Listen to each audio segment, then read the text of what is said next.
Streaming now, this is the Wood TV Live Desk.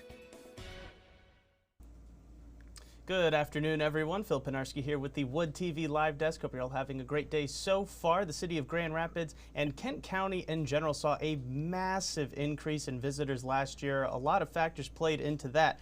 And so to break it all down, we are now being joined by Doug Small. He is the CEO and president of Experience Grand Rapids. Doug, thank you so much for coming on the Live Desk today. Thanks for having me, Phil. Absolutely. Pleasure's all ours. And as I mentioned, Doug, it was a massive increase in tourists and other visitors returning to the area, or maybe for the first time coming to Grand Rapids. I am one of those people coming out to Grand Rapids back in October. Could you just go over some of these numbers and really put it into words, this massive increase, really give a scope to it? Sure. Yeah, I'd be a liar to say that we were expecting this quick of a turnaround as we came out of the pandemic. In fact, I served on the U.S. Travel Association Board of Directors, and all projections are pointing to 2024 for a full recovery. And 2019 was the best year ever in the history of our organization, which started in 1927, by the way. And proud to say that 2022 just blew those numbers out of the water. Just to give you an idea, when you look at hotel rooms that were sold in Kent County in 2022, we sold a little over 2 million hotel rooms in the county, which was 350,000 more than 2021. And more impressively, almost 92,000 more than the record year in 2019. So some really, really encouraging numbers. And that relates to the room revenue. Hotel room revenue is the golden for us.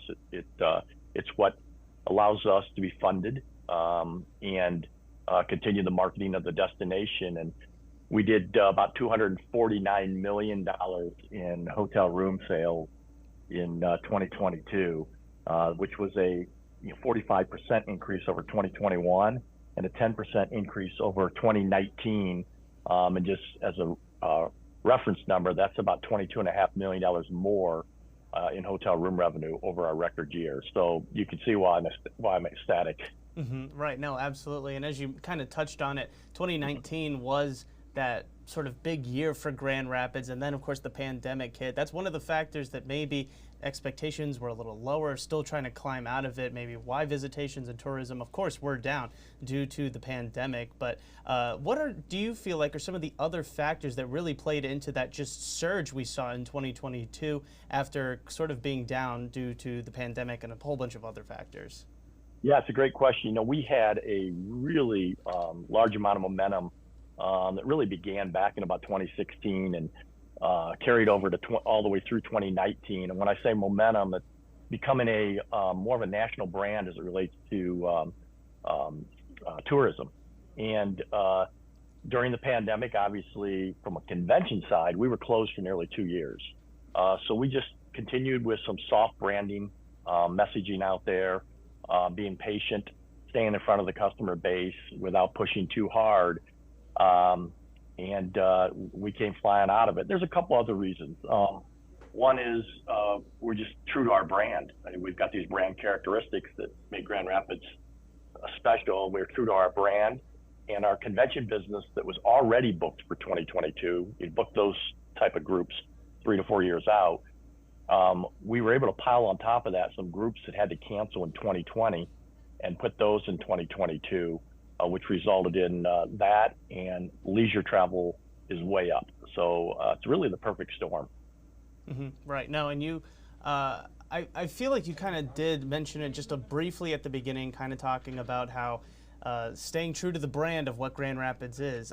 What do you think makes Grand Rapids such a popular tourist destination, or a place that people are starting to, really rediscover again, or maybe discover for the first time, that wants them out there in the city and really enjoying not just the city, but also Kent County in general? Yeah, I always tell our staff that a brand is nothing more than a promise. So if you're going to say you are something and you have something, you better deliver on that promise. So we've got the craft beverage scene, and not just because of Beer City USA, that's certainly a large part of it, the craft beverage scene, whether that's the wonderful coffee houses that we have here, the distilleries, cider. I mean, I could go on in that area. The food scene has continued to get stronger. and we're being more recognized for that. Art and culture, big part of our DNA here in Grand Rapids. I've always told people, outside of Minneapolis and Chicago, I think we have as strong an art and culture scene as any city in the upper Midwest. And then outdoor activity or adventure is also big, and getting better. You know, once we can get over this last hurdle to get the river done and the trail systems done, we'll be even truer to our brand, if you will, by having that available to us. So we just stuck to those brand characteristics. That's what we promote, and people get here. And if they're new, they find out, wow, it's really what they said it is, and then they come back again and again. So it's working, and we're going to continue it. Mm-hmm. Right. Now, and the big question now that remains, Doug, is does 2023 bring even more promise? Do you see this trend potentially even exploding further in 2023? I mean, so far we've already seen a few pretty big events come back to the Grand Rapids area, Irish on Ionia being one that hasn't been here since the pandemic. Yeah, we're pacing right now. We're pacing about 5 to 7% ahead of 2022 through the first quarter, and that's based on revenue and rooms being sold. So we're pretty bullish. If you see your first quarter looking like that, I took a look at our convention and events books June through September. They look incredibly strong. In fact, a little bit better than last year. So we should be able to maintain it into the third quarter, and Art Prize is going to come back, and fully confident. We're more involved ever than we have been with Art Prize in the past.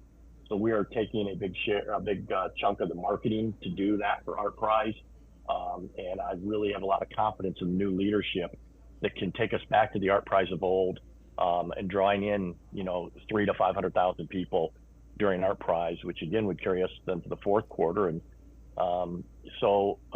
yeah, we're looking at 2023 being another great year. Yeah, no, fantastic. We're very excited to see it. I do want to remind everybody watching that if you want to check out any of the information that was released by Experience Grand Rapids, you can find that right now over on our website, woodtv.com. It really does break down a whole lot of the new information, all the statistics that we did see over 2022 as far as new visitors coming to Grand Rapids. Doug, we really do appreciate you coming on the live desk today. Thank you so much.